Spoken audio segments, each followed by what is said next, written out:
भगवान की जय हो। श्री कृष्णचंद्र भगवान की जय हो। श्री गुरुचरण कमलेभ्यो नमः। वसुदेवसुतं देवं कंसचाणूरमर्दनं देवकी परमानन्दं कृष्णं वन्दे जगद्गुरुं। कृष्णं वन्दे जगद्गुरुं। सच्चिदानन्दरूपाय विश्वोत्पत्त्यादिहेतवे तापत्रयविनाशाय श्रीकृष्णाय वयं नुमः।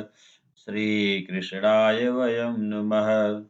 श्रीकृष्णाय वयं नुमः।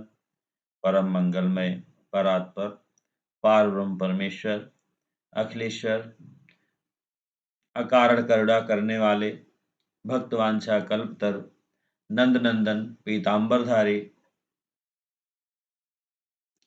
भगवान श्री कृष्ण के चरणों में कोटसा साष्टांग प्रणाम करते हुए मित्रों, आज गीता के द्वितीय अध्याय का निवेदन भगवान श्री कृष्ण के चरणों में वाणी रूपी पुष्प अर्पित करता हूँ मित्रों, और आपसे भी निवेदन करता हूँ। गीता के द्वितीय अध्याय का निवेदन प्रारंभ करूं। आइए भगवान नाम कीर्तन करते हैं।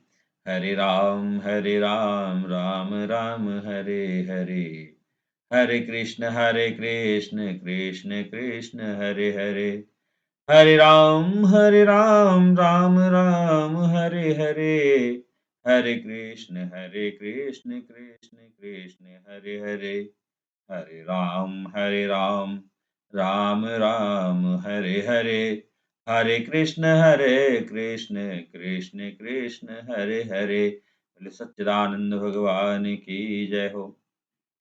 मित्रों, यह गीता का दूसरा अध्याय है। इस अध्याय में शरणागत अर्जुन द्वारा अपने शोक की निवृत्ति का एकांतिक उपाय पूछे जाने पर पहले भगवान ने 30वें श्लोक तक आत्म तत्व का वर्णन किया है मित्रों। उसके बाद सांख्य योग के साधन में आत्म तत्व का श्रवण मनन और निधिध्यासन ही मुख्य है। यद्यपि इस अध्याय में 30वें श्लोक के बाद स्वधर्म का वर्णन करके कर्मयोग स्वरूप भी समझाया गया है, परंतु उपदेश का आरंभ जो है सांख्य योग से ही हुआ है, और आत्म तत्व का वर्णन अन्य अध्यायों की अपेक्षा इसमें अधिक विस्तार पूर्वक हुआ है। इस कारण इस अध्याय का नाम सांख्य योग रखा गया है मित्रों। तो दूसरे अध्याय का नाम जो है सांख्य योग है मित्रों। प्रसंग यह कहता है कि भगवान श्री कृष्ण ने अर्जुन से क्या बात कही और किस प्रकार उसे युद्ध के लिए पुनः तैयार किया, यह सब बतलाने की आवश्यकता होने पर संजय अर्जुन की स्थिति का वर्णन करते हुए दूसरे अध्याय का आरंभ करते हैं। संजय वाच तम तथा कृपयाविष्टम् अश्रुपूर्णाकुलेक्षणं विषीदन्तमिदं वाक्यमुवाच मधुसूदनः। संजय बोले, उस प्रकार करुणा से व्याप्त और आंसुओं से पूर्ण तथा व्याकुल नेत्रों वाले शोक युक्त और अर्जुन के प्रति भगवान मधुसूदन ने यह वचन कहा। मित्रों, श्री भगवान उवाच कुतस्त्वाकस्मिन्निदं विषमे समुपस्थितम् अनार्यजुष्टं स्वर्गं कीर्तिं कर अर्जुन।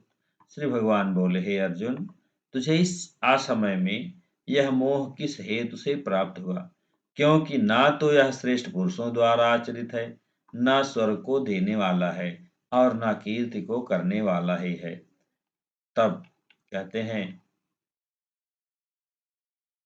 क्लैब्यं मायस्मगमः पार्थ नैतद्युपद्यते क्षुद्रं हृदय दौर्बल्यं त्यक्तोत्तिष्ठ परन्तप।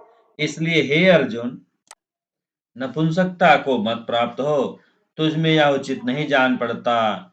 हे परंतप, हृदय की तुच्छ दुर्बलता को त्याग कर युद्ध के लिए खड़ा हो जा। मित्रों, इस श्लोक में यही बताया, इसलिए हे अर्जुन, नपुंसकता को मत प्राप्त हो, तुझ में यह उचित नहीं जान पड़ती। हे परंतप, हृदय की तुच्छ दुर्बलता को त्याग कर युद्ध के लिए खड़ा हो जा। बारंबार मित्रों भगवान जो है श्री कृष्ण अर्जुन को तैयार करते हैं। मित्रों, अर्जुन उवाच, अर्जुन कह रहे हैं, कथम भीष्ममहं संख्ये द्रोणं च मधुसूदन ईशु ही प्रतियोत्स्यामि पूजा हविर्वरिसूदन। अर्जुन बोले, हे मधुसूदन, मैं रणभूमि में किस प्रकार बाणों से भीष्म पितामह और द्रोणाचार्य के विरुद्ध लड़ूंगा, क्योंकि हे अरिसूदन, वे दोनों ही पूजनीय हैं।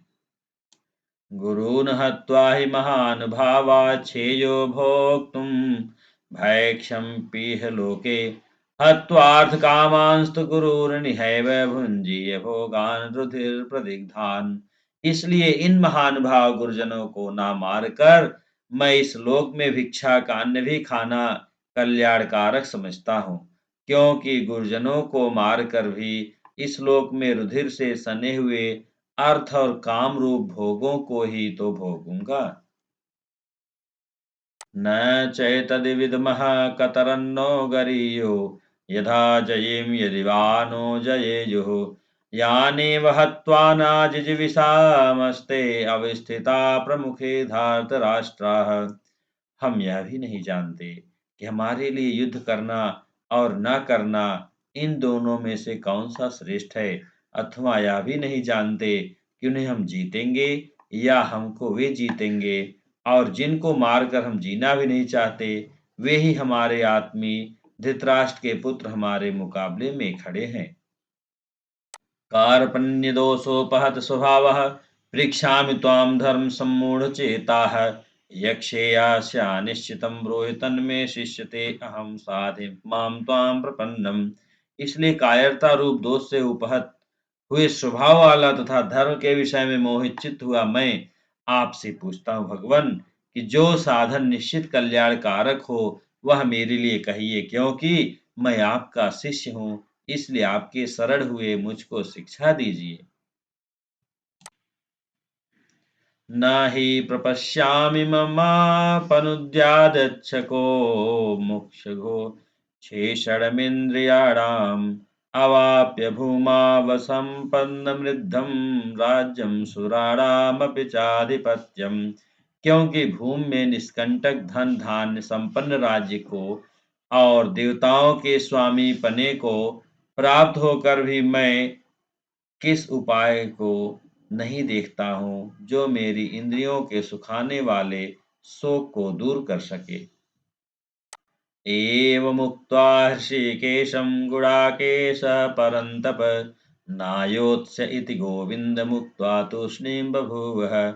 संजय ने ऐसा कहा, हे राजन, निद्रा को जीतने वाले अर्जुन, अंतर्यामी श्री कृष्ण महाराज के प्रति इस प्रकार कहकर फिर श्री गोविंद भगवान से युद्ध नहीं करूंगा, यह स्पष्ट कहकर चुप हो जाते हैं।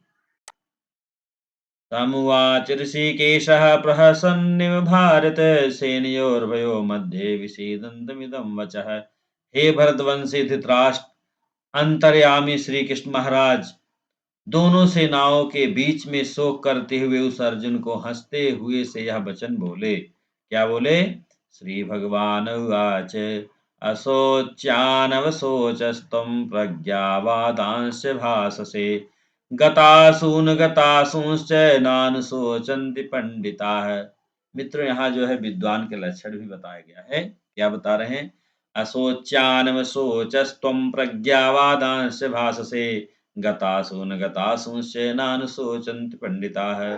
श्री भगवान बोलते हैं, हे अर्जुन, तू ना शोक करने योग्य मनुष्यों के लिए शोक करता है और पंडितों के ऐसे वचनों को कहता है, परंतु जिनके प्राण चले गए हैं उनके लिए और जिनके प्राण नहीं गए हैं उनके लिए भी पंडित जन शोक नहीं करते हैं।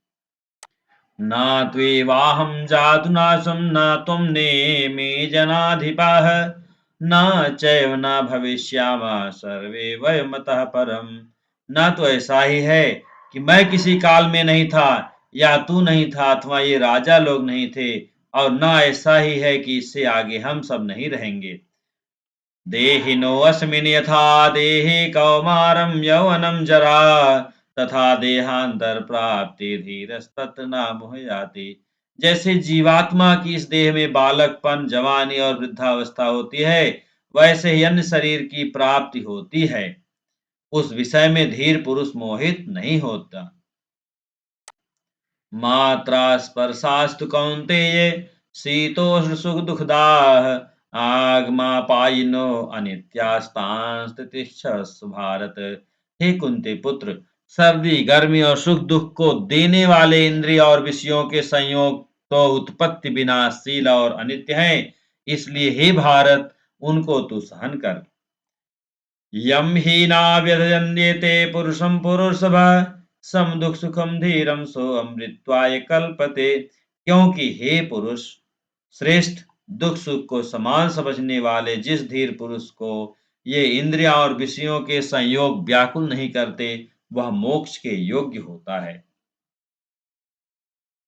नासतो विद्यते भावो न अभावो विद्यते सतः उभयोरदृष्टो अंतस्वानस्यो तत्वदर्शिभिः। असत वस्तु की तो सत्ता नहीं है और सत का अभाव नहीं है, इस प्रकार इन दोनों को ही तत्वज्ञानी पुरुषों द्वारा देखा गया है। अविनाशी तु तद्विधि येन सर्वमिदं ततं विनाशमव्यस्यास्य न कश्चित् कर्तुमर्हति। नाश रहित तू तो उसको जान जिससे यह संपूर्ण जगत दृश्य वर्ग व्याप्त है। इस अविनाशी का विनाश करने में कोई भी समर्थ नहीं है। अंतवंत इमे देहा नित्यस्योक्ताः शरीरिणः अनाशिनो अप्रमेयस्य तस्माद्युध्यस्य भारत। इस नाश रहित अप्रमेय नित्य स्वरूप जीवात्मा के सब शरीर नाशवान कहे गए हैं, इसलिए हे भरतवंशी अर्जुन तू युद्ध कर। या एनं वेत्ति हन्तारं यस्यैनं मन्यते हतम् उभौ तौ नाभिजानीतो नायं हन्ति न हन्यते। जो इस आत्मा को मारने वाला समझता है तथा जो इसको मारा मानता है, वे दोनों ही नहीं जानते, क्योंकि यह आत्मा वास्तव में ना तो किसी को मारता है और ना किसी के द्वारा मारा जाता है। ना जायते म्रियते वा कदाचिन्नायं भूत्वा भविता वा न भूयः अजो नित्यः शाश्वतोऽयं पुराणो न हन्यते हन्यमाने शरीरे। यह आत्मा यह आत्मा किसी काल में भी ना तो जन्मता है और ना मरता ही है, तथा न यह उत्पन्न होकर फिर होने वाला ही है, क्योंकि यह जन्मा नित्य सनातन और पुरातन है। शरीर के मारे जाने पर भी यह नहीं मारा जाता है। वेदा विनाशनम नित्यम या एनमजव्ययम कथम स पुरुषा पार्थ कम घातयति हन्तिकम। हे प्रथापुत्र अर्जुन, जो पुरुष इस आत्मा को नाश रहित नित्य जन्मा और अव्यय जानता है, वह पुरुष कैसे किसको मरवाता है और कैसे किसको मारता है। वासांसि जीर्णानि यथा विहाय नवानि गृह्णाति नरो अपराणि तथा शरीराणि विहाय जीर्णा नयन्यानि संयाति नवानि देहि। जैसे मनुष्य पुराने वस्त्रों को त्याग कर दूसरे नए वस्त्रों को ग्रहण करता है, वैसे ही जीवात्मा पुराने शरीरों को त्याग कर दूसरे नए शरीरों को प्राप्त होता है। नयनं छिन्दन्ति शस्त्राणि नयनं दहति पावकः न चैनं क्लेदयन्तापो न शोषयति मारुतः। इस आत्मा को शस्त्रादि नहीं काट सकते, इसको आग नहीं जला सकती, इसको जल नहीं गला सकता और वायु नहीं सुखा सकता है। इस तरह से मित्रों इसमें यह निवेदन किया गया है। आगे देखते हैं।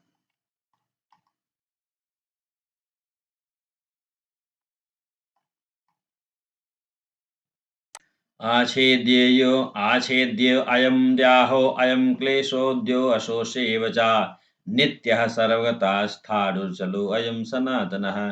क्योंकि यह आत्मा अछेद्य है, यह आत्मा अदाह्य है, अक्लेद्य है और निसंदेह अशोष है, तथा यह आत्मा नित्य सर्वव्यापी अचल स्थिर रहने वाला और सनातन है।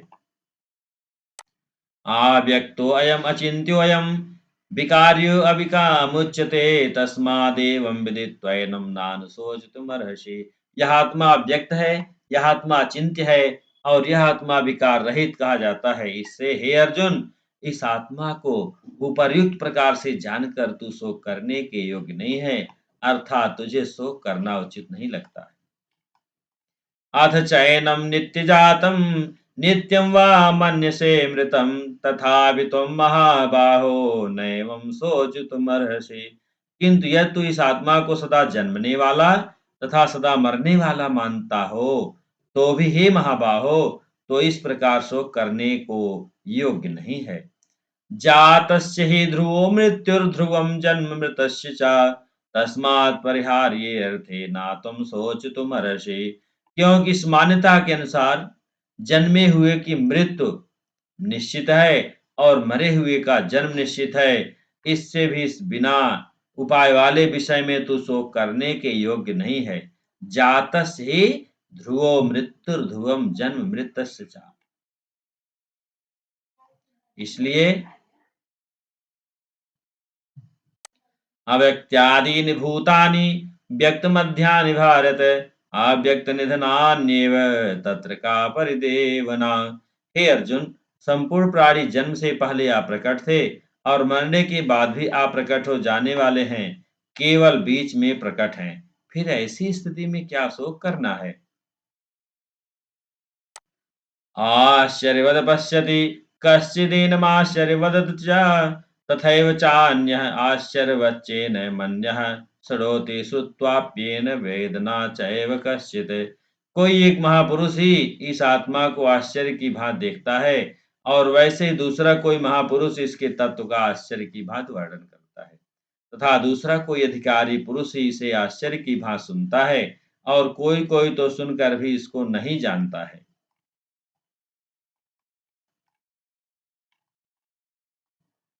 देहि नित्यं बध्योऽयं देहे सर्वस्य भारत तस्मात् सर्वाणि भूतानि न तुम शोचितुमर्हसि। हे अर्जुन, यह आत्मा सबके शरीरों में सदा ही अवध्य है। इस कारण संपूर्ण प्राणियों के लिए तू शोक करने को योग्य नहीं है। स्वाधर्मपि चावेक्ष्य न विकम्पतुमर्हसि धर्माद्धियुदाक्षेयो अन्य क्षत्रियस्य न विद्यते। तथा अपने धर्म को देखकर भी तू भय करने योग्य नहीं है, यानी तुझे भय नहीं करना चाहिए, क्योंकि क्षत्रिय के लिए धर्मयुक्त युद्ध से बढ़कर दूसरा कोई कल्याणकारी कर्तव्य नहीं है। यादृक्षया चोपन्नं स्वर्गद्वारं पावृतं सुखिना क्षत्रिया पार्थ लभन्ते युद्धमीदृशम्। हे पार्थ, अपने आप अपने आप प्राप्त हुए और खुले हुए स्वर्ग के द्वार रूप इस प्रकार के युद्ध को भाग्यवान क्षत्रिय लोग ही पाते हैं। अथ चेत्मिमं धर्म्यं संग्रामं न करिष्यसि तथा स्वधर्मं कीर्तिं चाहित्वा पापं वाप्यसि। किंतु यदि तू इस धर्म युक्त युद्ध को नहीं करेगा तो स्वधर्म और कीर्ति को खोकर पाप को प्राप्त होगा। अकीर्तिं चाभिभूताति कथयिष्यन्तीति अव्ययाम् संभावितश्चाकीर्तिं मरणादिरिच्यते। तथा सब लोग तेरी बहुत काल तक रहने वाली अपकीर्ति का भी कथन करेंगे और माननीय पुरुष के लिए अपकीर्ति मरण से भी बढ़कर है। भयाद्रडादुपरतं मन्त्यस्यन्ते त्वां महारथा येषां चात्वं बहुमतो भूत्वा यास्यसि लाघवम्। और जिनकी दृष्टि में तू पहले बहुत सम्मानित होकर अब लघुता को प्राप्त होगा, वे महारथी लोग तुझे भय के कारण युद्ध से हटा हुआ मानेंगे। अवांच वादांश बहून् वधिष्यन्ति तवाहिताः निन्दतन्तस्तव सामर्थ्यं ततो दुष्करं नु किम्। तेरे वैरी लोग तेरे सामर्थ्य की निंदा करते हुए तुझे बहुत से ना कहने योग्य वचन भी कहेंगे, उससे अधिक दुख और क्या होगा। हतो वा प्राप्य स्वर्गम जित्वा वा भोग से महीम तस्मादुत्तिष्ठ कौन्तेय युद्धाय कृत निश्चय। या तो तू युद्ध में मारा जाकर स्वर्ग को प्राप्त होगा अथवा संग्राम में जीतकर पृथ्वी का राज्य भोगेगा। इस कारण हे अर्जुन, तू युद्ध के लिए निश्चय करके खड़ा हो जा। सुख दुखे समे कृत्वा लाभालाभौ जयाजयौ ततो युद्धायुज्य स नैवं पापं वाप्यसि। जय पराजय लाभ हानि और सुख दुख को समान समझकर उसके बाद युद्ध के लिए तैयार हो जा। इस प्रकार युद्ध करने से तू पाप को नहीं प्राप्त होगा।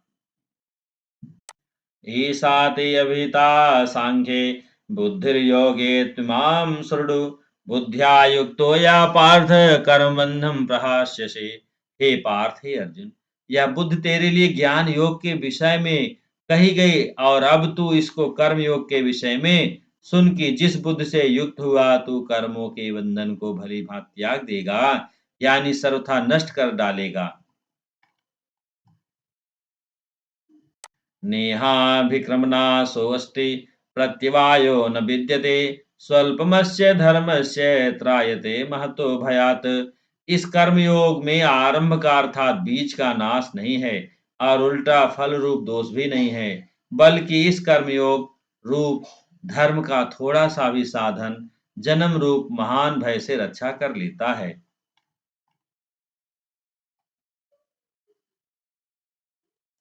व्यवसायका बुद्धिरेकेः कुरुनन्दन बहुशाखा हानन्तास्य बुद्धियो व्यवसायिनाम। हे अर्जुन, इस कर्म योग में निश्चयात्मिका बुद्धि एक ही होती है, किंतु अस्थिर विचार वाले विवेकहीन सकाम मनुष्यों की बुद्धियां निश्चय ही बहुत भेदों वाली और अनंत होती हैं। यावां पुष्पित्रां वाचं प्रवदन्ते विवस्सितः वेदावादरताः पार्थ नान्यदस्तीति वादिनः। कामात्मानः स्वर्गपरा जन्म कर्म फलप्रदां क्रियाविशेष बहुलां भोगैश्वर्गतिं प्रति भोगैश्वर प्रसक्तानां तयापहच्चेतसां व्यवसायिका बुद्धि समाधौ ना विधीयते। हे अर्जुन, जो भोगों में तन्मय हो रहे हैं, जो कर्म फल के प्रशंसक वेद वाक्यों में प्रीत रखते हैं, जिनकी बुद्धि में स्वर्ग ही परम प्राप्य वस्तु है, और जो स्वर्ग से बढ़कर दूसरी कोई वस्तु ही नहीं है, ऐसा कहने वाले हैं, वे अविवेकी जन इस प्रकार की जिस पुष्पित यानी दिखाऊ शोभा युक्त वाणी को कहा करते हैं, जो कि जन्म रूप कर्म फल देने वाली एवं भोग तथा ऐश्वर्य की प्राप्ति के लिए नाना प्रकार की बहुत सी क्रियाओं का वर्णन करने वाली है, उस वाणी द्वारा जिनका चित्त हर लिया गया है, जो भोग और ऐश्वर्य में अत्यंत आसक्त हैं, उन पुरुषों की परमात्मा में निश्चयात्मिका बुद्धि नहीं होती। त्रैगुण्य विषया वेदा निस्त्रैगुण्यो भवार्जुन निर्द्वंद्वो नित्य सत्वस्थो निर्योग क्षेमात्मवान। हे अर्जुन, वेद उपर्युक्त प्रकार से तीनों गुणों के कार्य रूप समस्त भोगों एवं उनके साधनों का प्रतिपादन करने वाले हैं। इसलिए तू उन भोगों एवं उनके साधनों आसक्तहीन हर्ष शोकादि द्वंद्वों से रहित नित्य वस्तु परमात्मा में स्थित योगक्षेम को न चाहने वाला और स्वाधीन अंतःकरण वाला हो।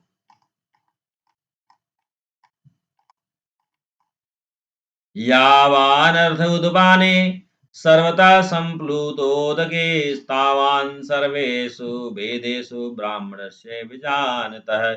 सब ओर से परिपूर्ण जलाशय के प्राप्त हो जाने पर छोटे जलाशय में मनुष्य का जितना प्रयोजन रहता है, ब्रह्म को तत्व से जानने वाले ब्राह्मण का समस्त वेदों में उतना ही प्रयोजन रह जाता है। कर्मण्येवाधिकारस्ते मा फलेषु कदाचन मा कर्म फल हेतुर्भु मा ते संगोस्तु कर्मणि। तेरा कर्म करने में ही अधिकार है, उसके फलों में कभी नहीं, इसलिए तू कर्मों के फल का हेतु मत हो तथा तेरी कर्म ना करने में भी आसक्ति ना हो। मित्रों, इस तरह से गीता में बताया भगवान ने श्री कृष्ण को। योगस्थ कुरु कर्माणि संगम त्यक्त्वा धनंजय सिद्धय सिद्धयो समो भूत्वा समत्वम योग उच्यते।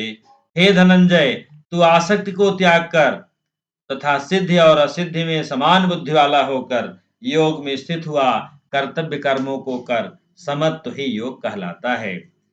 दूरेण हावरम कर्म बुद्धि योगा धनंजय बुद्धौ शरणमवच्छन्नः कृपाणाः फलहेतवः। इस समत्व रूप बुद्धि योग से सकाम कर्म अत्यंत ही निम्न श्रेणी का है। इसलिए हे धनंजय, तू समबुद्धि में ही रक्षा का उपाय ढूंढ, अर्थात बुद्धि योग का आश्रय ले ले, क्योंकि फल के हेतु बनने वाले अत्यंत दीन है। बुद्धि युक्तो जहाति है उभय सुकृत दुष्कृते तस्माद् योगायुज्यस्य योगः कर्मसु कौशलम् योगः कर्मसु कौशलम्। समबुद्धि युक्त पुरुष पुण्य और पाप दोनों को इसी लोक में त्याग देता है, अर्थात उनसे मुक्त हो जाता है। मित्रों, इससे तू समत्व रूप योग में लग जा। यह समत्व रूप योग ही कर्मों में कुशलता है, अर्थात कर्म बंधन से छूटने का उपाय है।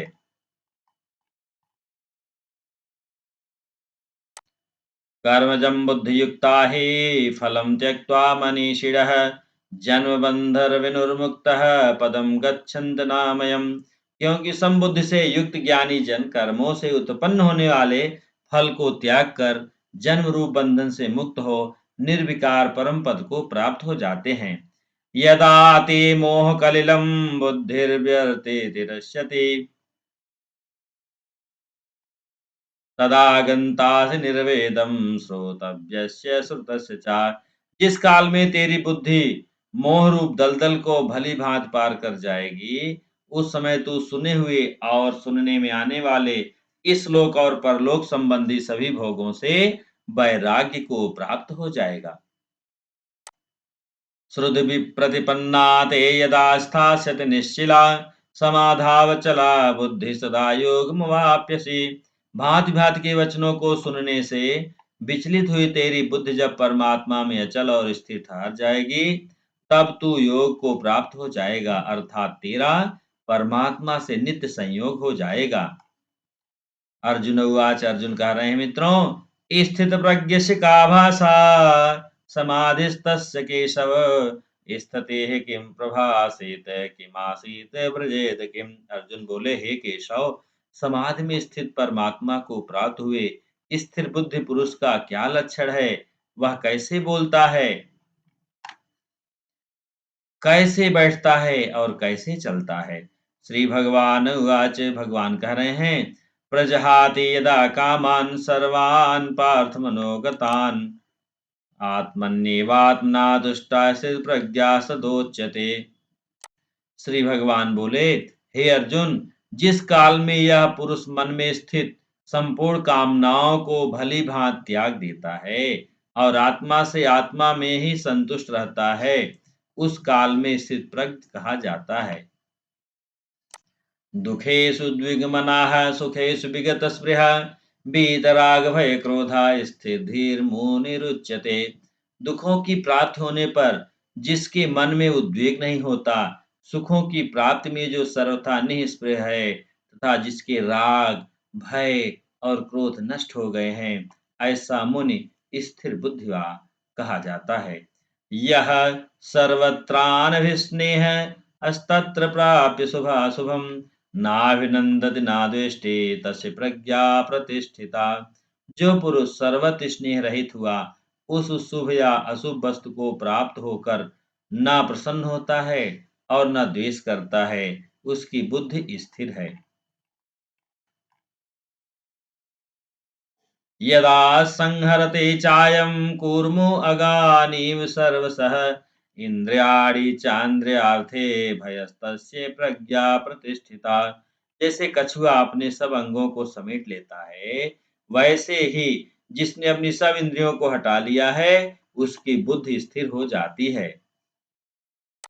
विषयानिर्वर्तन्ते निराहारस्य देहिनः रसवर्जं रसोऽप्यस्य परम दृष्ट्वा निवर्तते। इंद्रियों के द्वारा विषयों को ग्रहण न करने वाले पुरुष के भी केवल विषय तो निवृत्त हो जाते हैं, परंतु उनमें रहने वाली आसक्ति निवृत्त नहीं होती है। यततो हापि कौन्तेय पुरुषस्य विपश्चितः इंद्रियाणि प्रमाथीनि हरन्ति प्रसभं मनः। हे अर्जुन, आसक्ति का नाश न होने के कारण ये प्रमथन स्वभाव वाली इंद्रियां यत्न करते हुए बुद्धिमान पुरुष के मन को जबरदस्ती हठात जो है हर लेती हैं। तानि सर्वाणि संयम्य युक्त आसीत् मत्परः वशे हि यस्येन्द्रियाणि तस्य प्रज्ञा प्रतिष्ठिता। इसलिए साधक को चाहिए कि वह उन संपूर्ण इंद्रियों को वश में करके समाहित चित्त हुआ मेरे पारायण होकर ध्यान में बैठे, क्योंकि जिस पुरुष की इंद्रियां बस में होती हैं, उसी की बुद्धि स्थिर हो जाती है। ध्यायतो विषयान् पुंसः संगस्ते सुपजायते संगात् संजायते कामः कामात् क्रोधो अभिजायते। विषयों का चिंतन करने वाले पुरुष की उन विषयों में आसक्ति हो जाती है। आसक्ति से उन विषयों की कामना उत्पन्न होती है और कामना में विघ्न पड़ने से क्रोध उत्पन्न होता है। क्रोधात् भवति सम्मोहः सम्मोहात् अस्मित् विभ्रमः अस्मृतिभ्रंशात् बुद्धिनाशो बुद्धिनाशात् प्रणश्यति। क्रोध से अत्यंत मूढ़ भाव उत्पन्न हो जाता है। मूढ़ भाव से अस्मृत में भ्रम हो जाता है। अस्मृत में भ्रम हो जाने से बुद्धि अर्थात ज्ञान शक्ति का नाश हो जाता है और बुद्धि का नाश हो जाने से यह पुरुष अपनी स्थिति से गिर जाता है। राग द्वेष वियुक्त विषयानिंद्रियश्चरण आत्मवश्यर्विधेयात्मा प्रसादमधिगच्छति। परंतु अपने अधीन किए हुए अंतःकरण वाला साधक अपने बस में की हुई राग द्वेष से रहित इंद्रियों द्वारा विषयों में विचरण करता हुआ अंतःकरण की प्रसन्नता को प्राप्त होता है। प्रसादे सर्वदुखानां हानिरस्योपजायते प्रसन्न चेतसो हास बुद्धि परिवर्तिष्ठिते। अंतःकरण की प्रसन्नता होने पर इसके संपूर्ण दुखों का भाव हो जाता है और उस प्रसन्न चित्त वाले कर्म योगी की बुद्धि शीघ्र ही सब ओर से हटकर एक परमात्मा में ही भली भांति स्थिर हो जाती है। नास्ति बुद्धिर्युक्तस्य ना चायुक्तस्य भावना ना चाभावता शांतिर शांतस्य कुतः सुखम।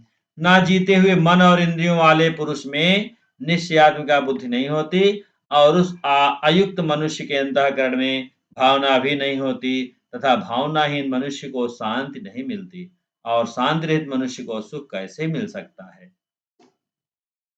इंद्रियाणाम ही चरताम यन्मनो अनुविधीयते तदस्य हरति प्रज्ञां वायुर्नावमिवाम्बसि।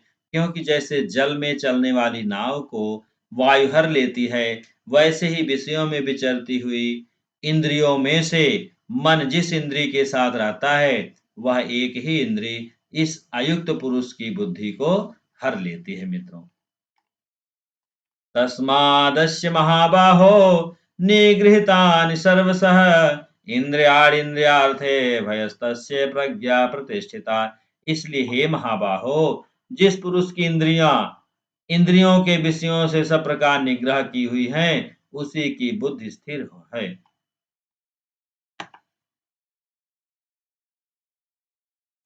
या निशा सर्वभूतानां तस्यां जागृत संयमी यस्यां जागृत भूतानि सा निशा पश्यतो मुनेः।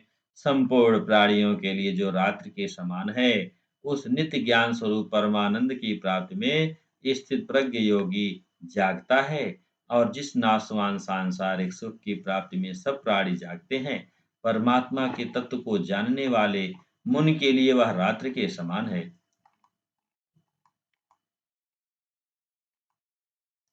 आपूरिमाणं चलप्रतिष्ठं समुद्रमापा प्रविशन्ति यद्वद तदत्कामायं प्रविशन्ति सर्वे सा शांतिं वाप्नोति न कामकामी। जैसे नाना नदियों के जल सब ओर से परिपूर्ण अचल प्रतिष्ठा वाले समुद्र में उसको विचलित न करते हुए ही समा जाते हैं वैसे ही सब भोग जिस स्थित प्रज्ञ पुरुष में किसी प्रकार का विकार उत्पन्न किए बिना ही समा जाते हैं वही पुरुष शांति को प्राप्त होता है, भोगों को चाहने वाला नहीं होता। विहाय कामान यह सर्वान् पुमांश्च शरद निस्पृह निर्ममो निरहंकारः सा शांतिमधिगच्छति।